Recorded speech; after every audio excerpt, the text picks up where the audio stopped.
Maswerteng gabi po mga ka-STL. Narito na po ang resulta ng STL Batangas para sa araw na to, 3rd October 18, 2025.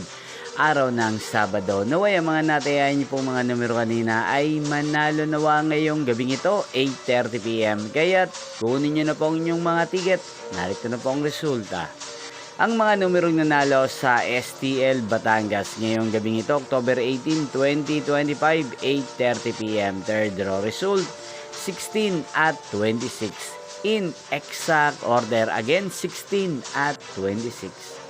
At ngayong gabing ito sa STL Batangas, atin pong i-shoutout si Ate Madel ng Batangas. Shoutout po sa inyo, Ate Madel. Sana po ay nasa maayos kayong kalagayan. At sa lahat po ng mga taga Batangas, shoutout po sa inyo. Inyo pong napanood ang resulta ng STL Batangas channel ito, Roderick Hernandez TV. Magkita-kita pong muli tayo bukas ng 12 ng tanghali. Thank you for watching.